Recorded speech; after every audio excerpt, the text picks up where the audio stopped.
7. Supporting Ideas and Building Arguments. Sarah Kim, Douglas Marshall, June Pulliam, Victoria Vanist, and James Yergin. Chapter Overview. 7. Supporting Ideas and Building Arguments. 7.1. Learning Objectives and Key Terms. 7.2. Crafting Supporting Ideas. 7.3. Using Research as Support. 7.4. Exploring Types of Support. 7.5. Using Support and Creating Arguments. 7.1. Learning Objectives and Key Terms. Define the term support and describe 3 reasons we use support in speeches. Explain 4 criteria used to evaluate support options. Describe how speakers can use statistics to support their speeches. Differentiate among the 4 types of definitions and among the 4 types of examples. Explain how narratives can be used to support informative, persuasive, and entertaining speeches. Differentiate between the 2 forms of testimony and between the 2 types of analogies that can be used for support. Explain how to distinguish between useful and unreliable forms of support. Describe the 5 ways support is used within a speech. Describe the purpose of a reverse outline. Explain why it is important to use support for every claim made within a speech. Evaluate the 3-step process for using support within a speech. Analysis argument. Best example bias. CRAP method. Conclusion. Direct quotation. Entertaining narratives. Execution. Expertise. Expert testimony. Eyewitness testimony. Fact. Figurative analogies. Informative narratives. Lexical definition. Literal analogies. Narratives. Negative example. Non-example. Numerical support. Paraphrase. Persuasive definitions. Persuasive narratives. Pictographic support. Positive example. Premise. Reverse outline. Setup. Statistics. Stipulative definition. Summary of support. Support.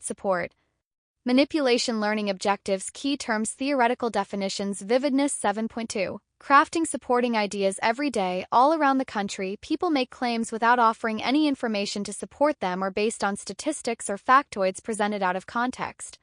Students on your campus might claim that local policies are biased against students but may not explain why.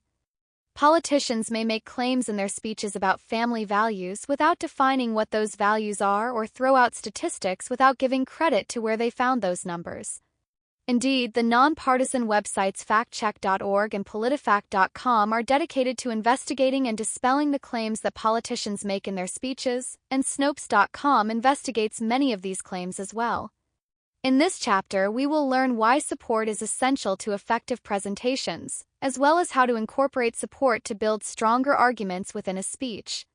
7.3. Using research as support in public speaking. The word support refers to a range of strategies used to develop the central idea and specific purpose by providing corroborating evidence. Whether you are speaking to inform, persuade, or entertain, using support helps you create a more substantive and polished speech. We sometimes use the words support or evidence interchangeably because both are designed to help ground a speech's specific purpose. However, evidence tends to be associated specifically with persuasive speeches, so we opt to use the more general term support for most of this chapter. In this section, we are going to explore why speakers use support. Why we use support. Speakers use support to help provide a foundation for their message. You can think of support as the legs on a table. Without the legs, the table becomes a slab of wood or glass lying on the ground.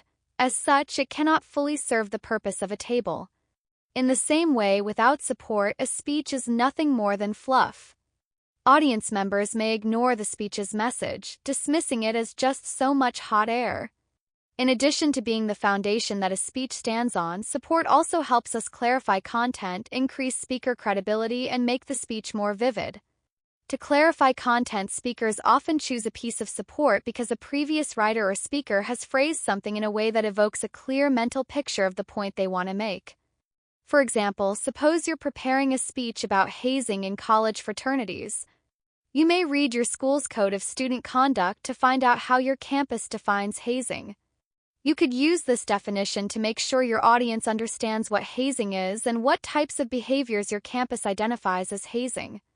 To add credibility, another important reason to use support is because it adds to your credibility as a speaker. The less an audience perceives you as an expert on a given topic, the more important it is to use a range of support from authoritative sources. By doing so, you let your audience know that you've done your homework on the topic. Inadequate support or support from questionable sources diminishes your credibility as a speaker, as does distorting the intent of a source to try to force it to support a point. For example, the famous 1798 publication by Thomas Malthus, an essay on the principle of population, has been used as support for various arguments far beyond what Malthus could have intended. Malthus's thesis was that as the human population increases at a greater rate than food production, societies will go to war over scarce food resources. Some modern writers have suggested that, according to the Malthusian line of thinking, almost anything that leads to a food shortage could lead to nuclear war. For example, better healthcare leads to longer lifespans, which leads to an increased need for food, leading to food shortages, which, using this flawed line of reasoning, would lead to nuclear war. Clearly, this argument makes some giant leaps of logic that would be hard for an audience to accept. For this reason, it is important to evaluate your support to ensure that it will not detract from your credibility as a speaker. Use the CRAAP method found in Chapter 8 of this book to evaluate the quality of your sources. To add vividness in addition to clarifying content and enhancing credibility, support helps make a speech more vivid. Vividness refers to a speaker's ability to present information in a striking, exciting manner. The goal of vividness is to make your speech more memorable. For example, in a speech about the importance of wearing seatbelts when in a motor vehicle, a student offered the following illustration about their efficacy in preventing serious injury or death.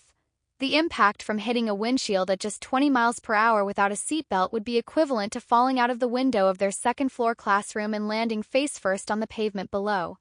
Because the students hearing the speech were in that second-floor classroom several times each week, they could easily visualize the speaker's analogy. Support helps make your speech more interesting and memorable to audience members. 7.4. Exploring types of support. Now that we've explained why support is important, let's examine the various types of support that speakers often use within a speech: facts and statistics, definitions, examples, narratives, testimony, and analogies. Facts and statistics. A fact is a truth that is arrived at through the scientific process. Speakers often support a point or specific purpose by citing facts that their audience may not know. A typical way to introduce a fact orally is, "Did you know that?" Many of the facts that speakers cite are based on statistics. Statistics is the mathematical subfield that gathers, analyzes, and makes inferences about collected data. Data can come in a wide range of forms: the number of people who buy a certain magazine, the average number of telephone calls made in a month, the incidence of a certain disease. Though few people realize it, much of our daily lives are governed by statistics. Everything from seatbelt laws to the food we eat to the amount of money public schools receive to the medications you are prescribed are based on the collection and interpretation of numerical data. It is important to realize that a public speaking textbook cannot begin to cover statistics in depth. If you plan to do statistical research yourself or gain an understanding of the intricacies of such research, we strongly recommend taking a basic class in statistics or quantitative research methods. These courses will better prepare you to understand the various statistics you will encounter. However, even without a background in statistics, finding useful statistical information related to your topic is quite easy. Table 7.1 Statistics-Oriented Websites provides a list of some websites where you can find a range of statistical information that may be useful for your speeches. Statistics are probably the most used and misused form of support in any type of speaking. People like numbers. People are impressed by numbers. However, most people do not know how to correctly interpret numbers. Unfortunately, there are many speakers who do not know how to interpret them either, or who intentionally manipulate them to mislead their listeners. As the saying popularized by Mark Twain goes, there are 3 kinds of lies: lies, damned lies, and statistics. To avoid misusing statistics when you speak in public, do 3 things. First, be honest with yourself and your audience. If you are distorting a statistic or leaving out other statistics that contradict your point, you are not living up to the level of honesty your audience is entitled to expect. Second, run a few basic calculations to see if a statistic is believable. Sometimes a source may contain a mistake. For example, a decimal point may be in the wrong place, or a verbal expression like increased by 50% may conflict with data showing an increase of 100%. Third, evaluate sources using the CRAAP method. Definitions: imagine that you gave a speech about the use of the presidential veto and your audience did not know the meaning of the word veto.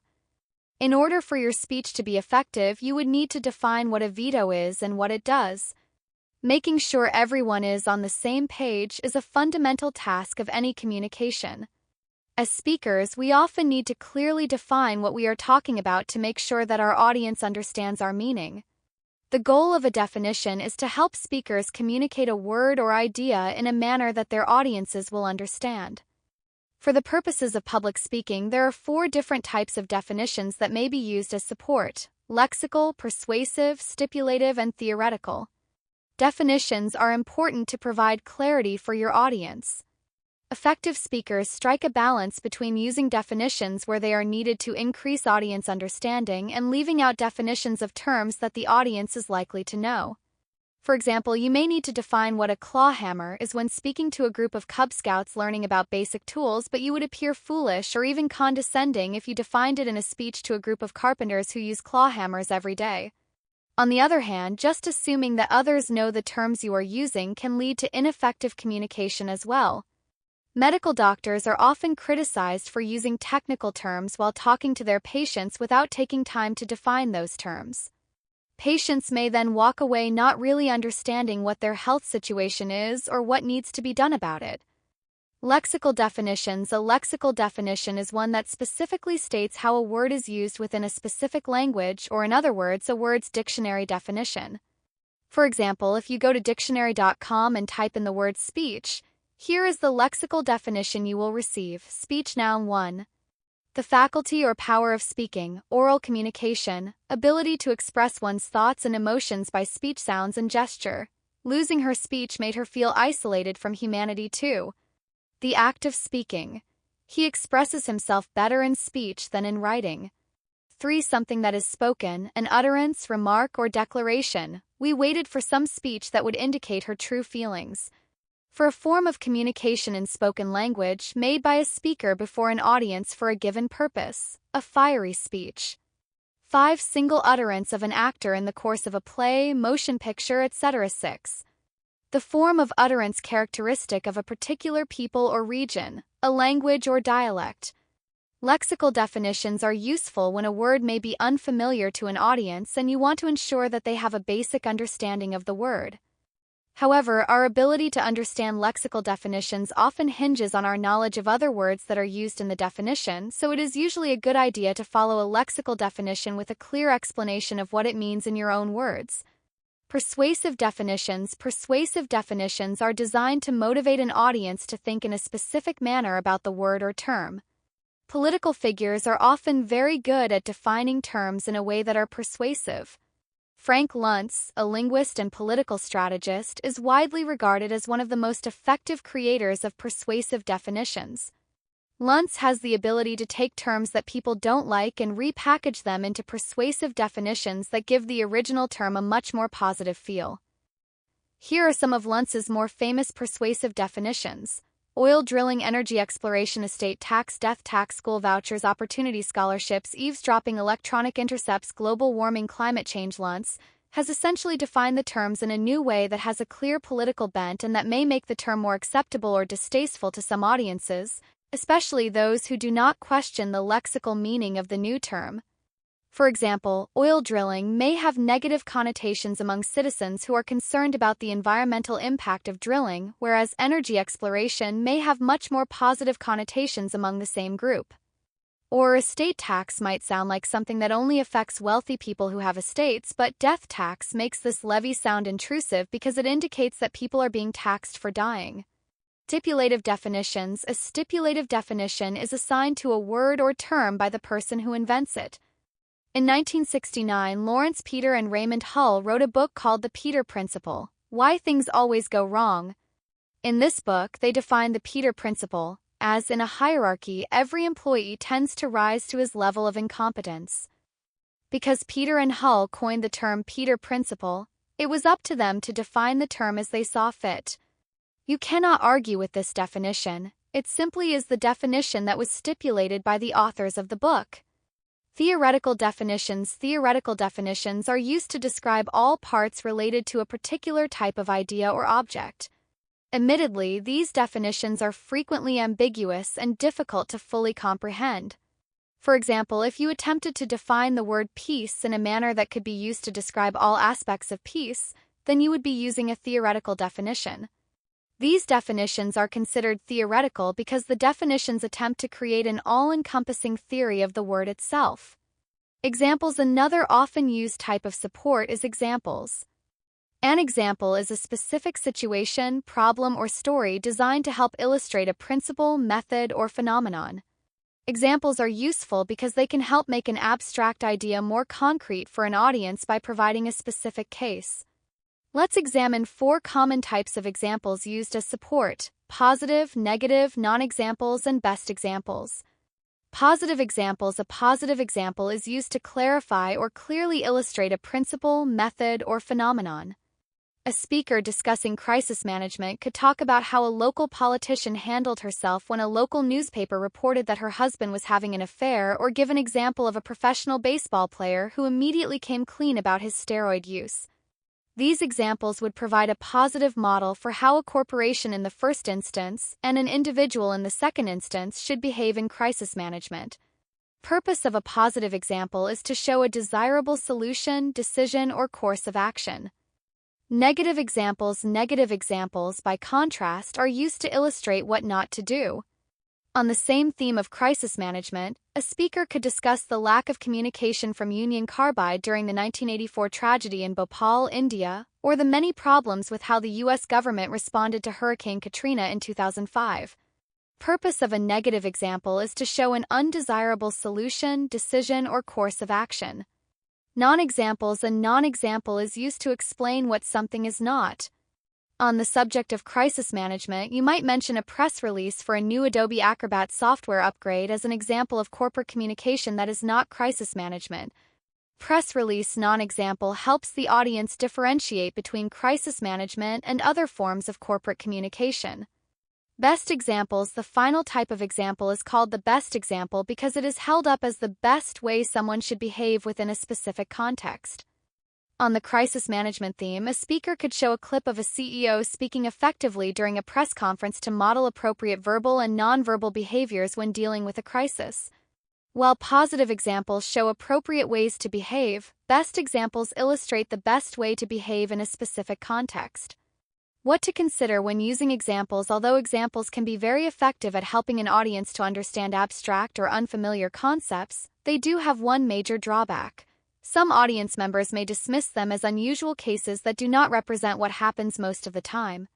For example, some opponents of wearing seatbelts claim that not wearing your seatbelt can save you from becoming trapped in your car if it catches on fire. Even if a speaker has a specific example of an accident where this was true, many audience members would see this example as a rare case and thus not view it as strong support. Simply finding an example to use, then, is not enough. An effective speaker needs to consider how the audience will respond to the example and how the example fits with what else the audience knows, as discussed under the heading of accuracy earlier in this chapter. Narratives. A fourth form of support are narratives, or stories that help an audience understand the speaker's message. Narratives are like examples, except narratives are generally longer and take on the form of a story with a clear arc. Clela Jaffe explains that narratives are a fundamental part of public speaking that can be used for support in all 3 general purposes of speaking: informative, persuasive, and entertaining. Also, people like stories.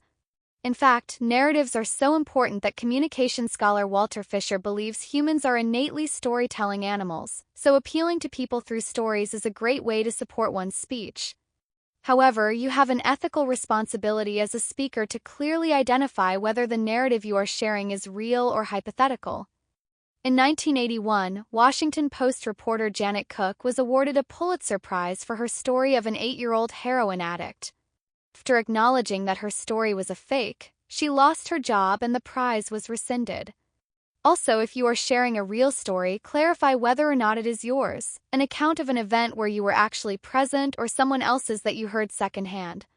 In 2009, Louisiana Governor Bobby Jindal gave a nationally televised speech where he recounted a story of his interaction with a local sheriff who was getting help for Hurricane Katrina victims. Later, it was discovered that Jindal hadn't actually been present when the sheriff was getting help for Katrina victims. He had only heard the sheriff tell the story after it happened. Jindal had misrepresented someone else's narrative as his own. Informative narratives provide information or explanations about a speaker's topic.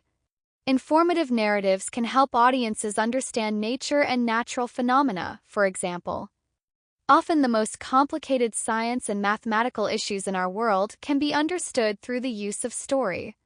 While many people may not know all the mathematics behind gravity, most of us have grown up with the story of how Sir Isaac Newton developed the theory of gravity after he was sitting under a tree and hit on the head by a falling apple. Even if the story is not precisely accurate, it serves as a way to help people grasp the basic concept of gravity. Persuasive narratives are stories used to persuade people to accept or reject a specific attitude, value, belief, or behavior. Religious texts are filled with persuasive narratives designed to teach followers various attitudes, values, beliefs, and behaviors. Parables or fables and fairy tales are designed to teach people basic lessons about life. For example, Aesop's fable The Farmer and the Snake warns people that just because they help someone in need doesn't mean the other person will respond in kind. Entertaining narratives are stories designed purely to delight an audience and transport them from their daily concerns.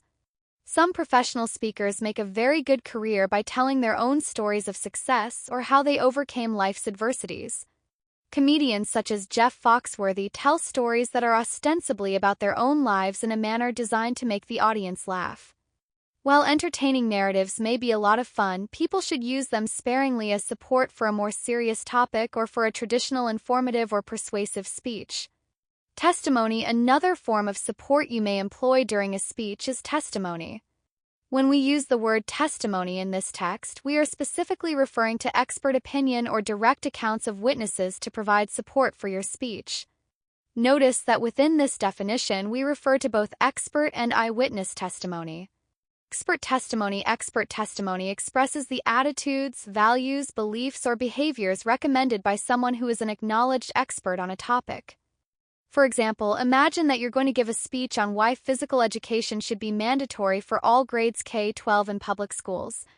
During the course of your research, you come across the Surgeon General's vision for a fit and healthy nation. You might decide to cite information from within the report written by U.S. Surgeon General Dr. Regina Benjamin about her strategies for combating the problem of childhood obesity within the United States. So, you are using the words from Dr. Benjamin as a noted expert on the subject to support your speech's basic premise. Her expertise is being used to give credibility to your claims. Eyewitness testimony, on the other hand, is given by someone who was present at an event. Imagine that you are giving a speech on the effects of the 2010 Deepwater Horizon disaster in the Gulf of Mexico. Perhaps one of your friends happened to be on a flight that passed over the Gulf of Mexico and the pilot pointed out where the platform was. You could tell your listeners about your friend's testimony of what she saw as she was flying over the spill.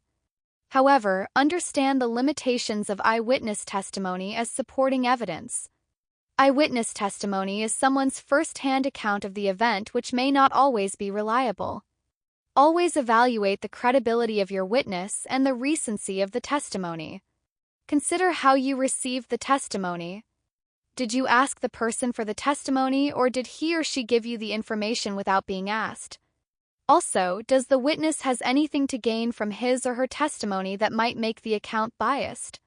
Finally, consider how much time has passed between the event and when the eyewitness recalls what happened. Testimony given soon after the event provides immediate impressions based on the witness' subjective experience.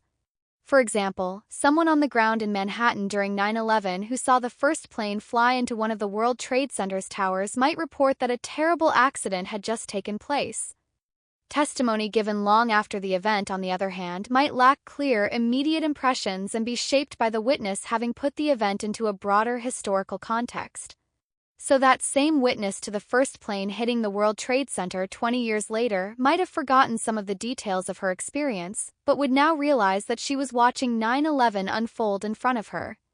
Overall, the more detail you can give about the witness and when the witness made his or her observation, the more useful that witness testimony will be when attempting to create a solid argument. However, never rely completely on eyewitness testimony because this form of support is not always reliable and may still be perceived as biased by a segment of your audience. Defense attorneys and prosecutors, for example, are beginning to realize that eyewitness testimony as a method of identifying suspects is faulty given the number of people behind bars in recent years who have been exonerated by DNA evidence. Analogies. An analogy is a figure of speech that compares two ideas or objects, showing how they are similar in some way.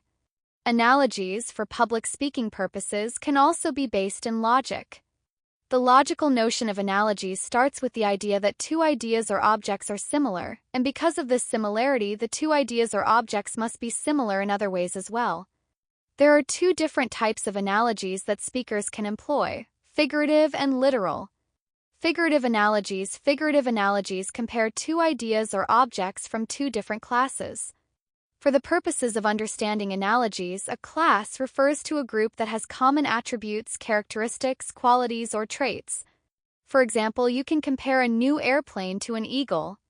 In this case, airplanes and eagles clearly are not the same type of objects. While both may have the ability to fly, airplanes are made by humans and eagles exist in nature. Figurative analogies are innately problematic because people often hear them and immediately dismiss them as far-fetched. For example, during the COVID-19 pandemic, some people compared having to abide by city and state masking requirements as like living in Nazi Germany. In fact, having to abide by state and city masking requirements is not like living through the Holocaust. While figurative analogies may be very vivid and help a listener create a mental picture, they do not really help a listener determine the validity of the information being presented. Furthermore, speakers often overly rely on figurative analogies when they really don't have any other solid evidence. Overall, while figurative analogies may be useful, we recommend solidifying them with other, more tangible support. Literal analogies, on the other hand, compare two objects or ideas that clearly belong to the same class. The goal of the literal analogy is to demonstrate that the two objects or ideas are similar, therefore they should have further similarities that support your argument. For example, maybe you're giving a speech on a new fast food brand that you think will be a great investment. You could easily compare that new fast food brand to pre-existing brands like McDonald's, Subway, or Taco Bell. If you can show that the new startup brand functions similarly to other brands, you can use that logic to suggest that the new brand will also have the same kind of success as the existing brands.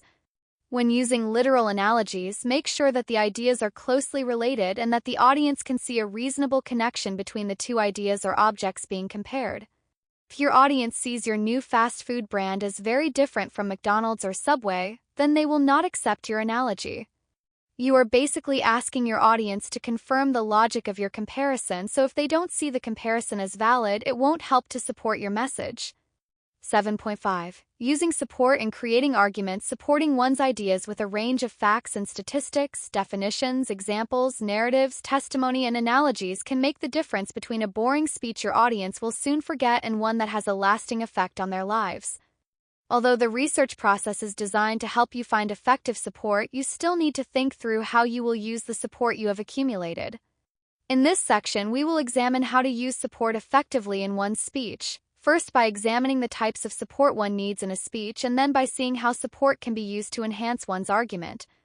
Understanding arguments. You may associate the word argument with a situation where two people are having a loud conflict. But in the context of speech, an argument consists of a thesis based on supporting premises and conclusions. An arguable thesis is not a statement of fact, although it should be supported by facts as well as reliable interpretations of facts.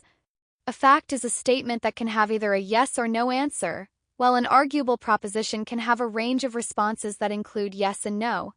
Arguments are based on claims, evidence, and warrants. A claim is a statement that is supported with evidence, while a warrant is the inference that can be drawn from the claim and evidence. Unlike the claim and evidence, the warrant is usually inferred rather than stated. The speaker depends on the audience to use the claim and evidence to draw a conclusion. Claim: life without a car in Baton Rouge is difficult and dangerous. Evidence: Baton Rouge lacks pedestrian-friendly infrastructure such as sidewalks in all neighborhoods and crosswalks for crossing busy streets. Warrant: it's difficult and even dangerous to walk in Baton Rouge. Claim: life without a car in Baton Rouge is difficult and dangerous. Evidence: the bus system is unreliable and many bus stops aren't even covered. Warrant: because public transportation is unreliable and inconvenient, most people need to have a car to live in Baton Rouge. In this example, the claim and evidence support the warrants. Walking in Baton Rouge is difficult and even dangerous, and people need a car to live in the city because public transportation is unreliable and inconvenient. However, some claims lack enough evidence for the audience to reach the implied warrant. Examine the following to determine whether or not the writer has provided enough evidence to support the warrant below each. 1. LSU should receive free tickets to all LSU home football games because we would have no football team without the university.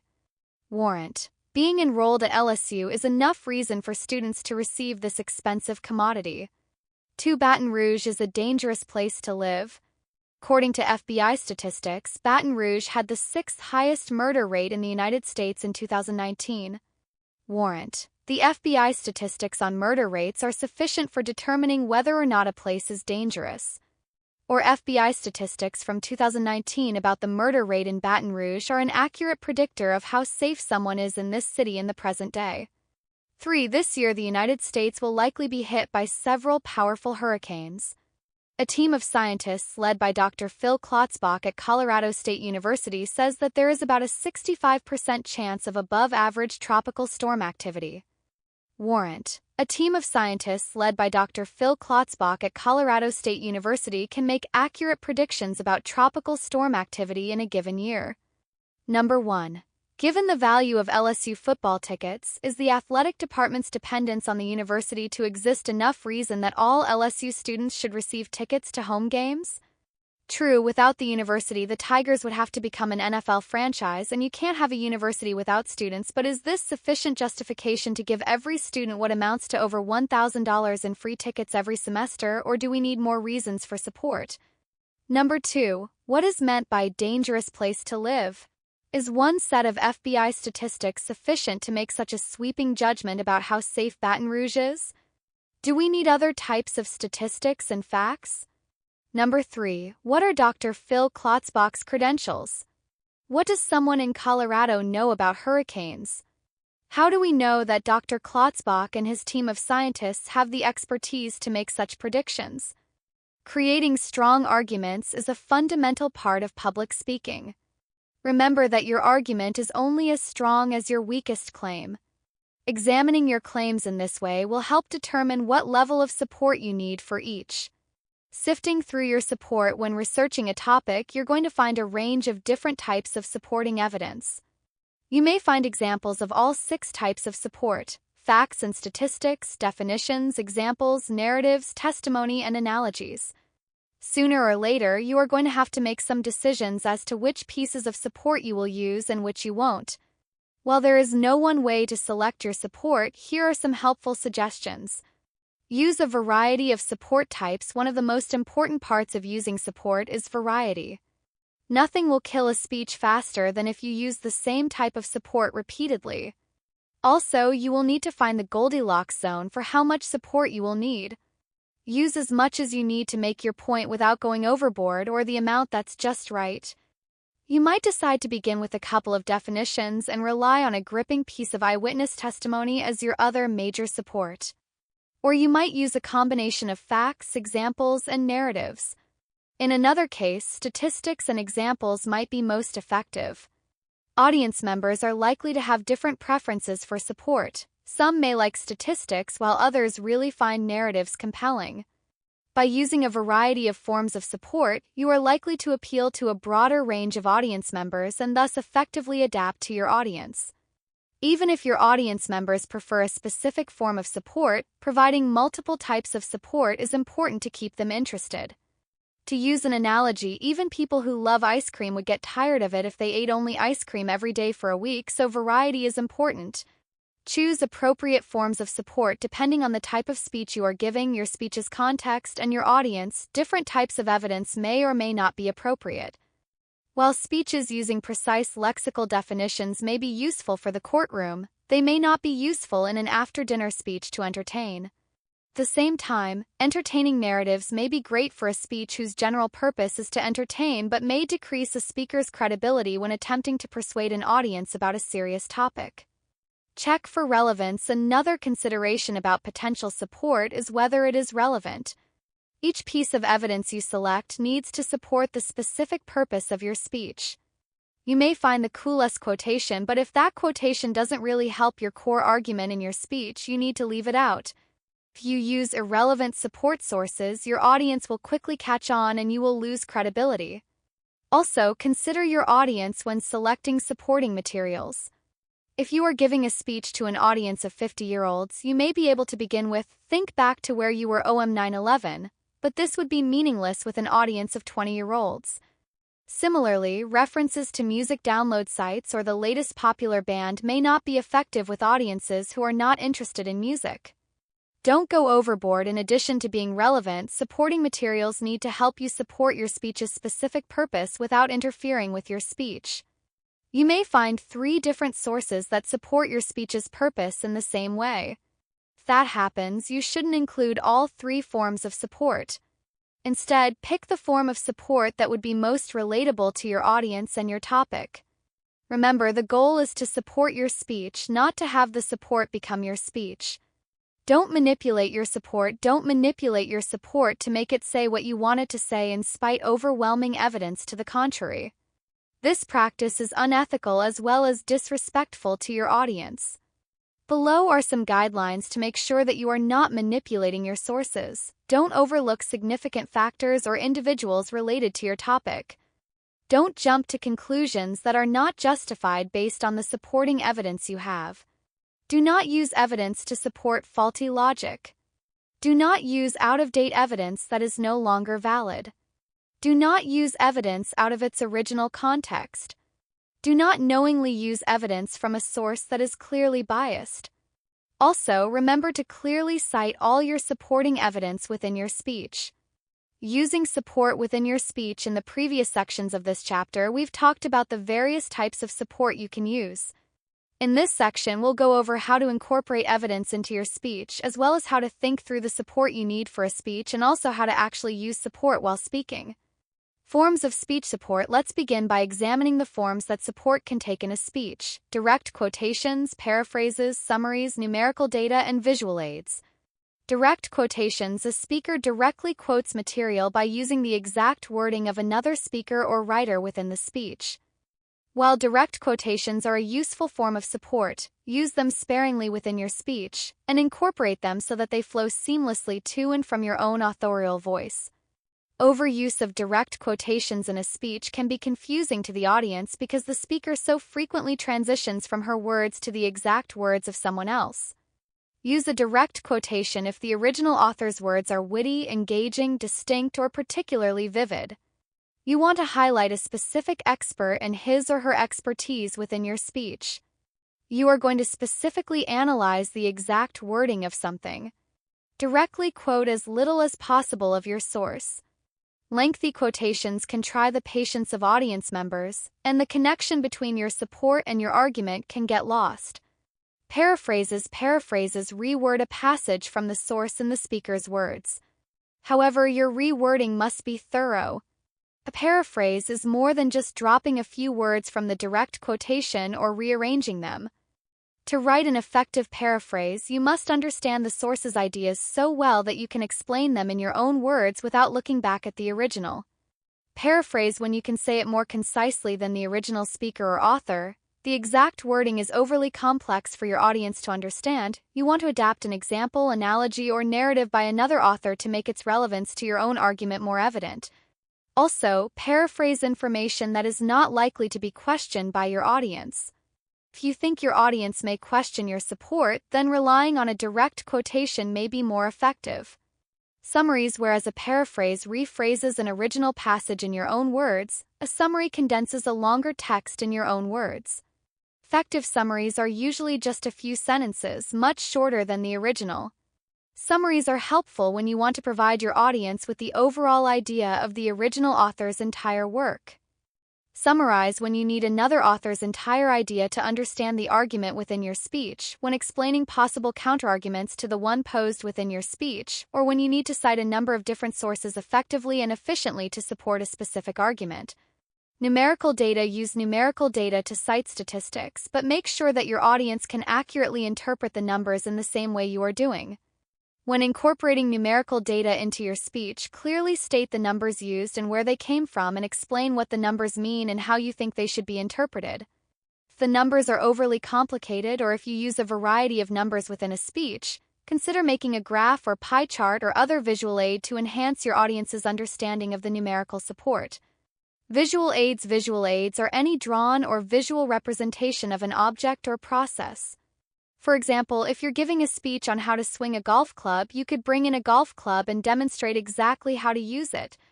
Alternately, you could show a diagram illustrating the steps for an effective golf swing or play a short YouTube video that demonstrates how to swing a golf club. Use visual aids when a visual reference is shorter and easier for your audience to understand than explaining an object or process, or you really want to emphasize the importance of the support. Audiences recall information more readily when they both see and hear it. Your visual aids should be easy to understand, and using them should take less time than using words alone. Make sure everyone in your audience can easily see your visual aids, not just those in front. If listeners cannot see the visual aid, then it will not help them understand how it is supposed to help your speech's specific purpose. Is your support adequate? Now that we've examined the ways to use support in your speech, how do you know if you have enough support? Make a reverse outline. A reverse outline is a tool you can use to determine the adequacy of your speech's support by starting with your conclusion and logically working backward through your speech to determine if the support you provided is appropriate and comprehensive. Make an outline of your speech beginning with the conclusion, then working your way backward to show how you get to the conclusion. By forcing yourself to think about logic in reverse, you're more likely to find missteps along the way. This technique is not only helpful for analyzing the overall flow of your speech, but it can also let you see if different sections of your speech lack individual support. Support your claims. Make sure that every claim in your speech is supported. For example, if you state, "The majority of Americans want immigration reform," you need to make sure that you have a source that actually demonstrates this claim, such as the results of a recent national poll on this topic conducted by reputable and unbiased polling organization. As noted at the beginning of this chapter, too often people make claims within a speech that they have no support for whatsoever. When you go through your speech, you need to make sure that every claim has adequate and appropriate supporting evidence. Incorporating support into your oral presentation. After you have selected and evaluated your forms of support, incorporate it using this three-step process: setup, execution, and analysis. Setup. The first step in using support within a speech is the setup, a sentence or phrase that explains to your audience the origin of your information. Depending on the source of your support, all the following information presented in the order listed below could be useful: the author's name and credentials, the name of the source, its publication date, and the container where the source can be found. Note that if you found the information on a website, it is not sufficient to merely give your audience the URL. When the author's name and expertise on the subject matter. Some sources are written by authors who are not experts, so you really don't need to explain their expertise. In other cases, your audience will already know why the source is an expert, so you will not need to explain the author's credentials. For example, if you are giving a speech on current politics in the United States, you probably do not need to explain the expertise of Joe Biden or Kamala Harris. However, if your audience is not immediately familiar with the author and you don't provide information on his or her expertise, they will question the validity of your support. 2. The source's title. 3. The date of the source. Provide as much information on the date as is provided on the copyright information page of the source. For if your source comes from a larger work, indicate the name of the container. For example, a single article may come from a magazine, newspaper, book, or website. Containers are larger works that hold smaller things. Examples according to Melanie Smithfield in an article titled "Do It Right or Do It Now," published in the June 18, 2009 issue of Time magazine. According to Roland Smith, a legendary civil rights activist and former chair of the Civil Rights Defense League, in his 2001 book The Path of Peace. Both examples provided the information that was necessary to understand where the source comes from and why it is credible.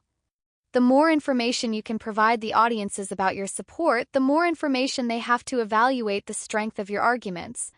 The execution of support involves reading a quotation, paraphrasing a speaker or author's words, summarizing a speaker or author's ideas, providing data, or using other visual aids.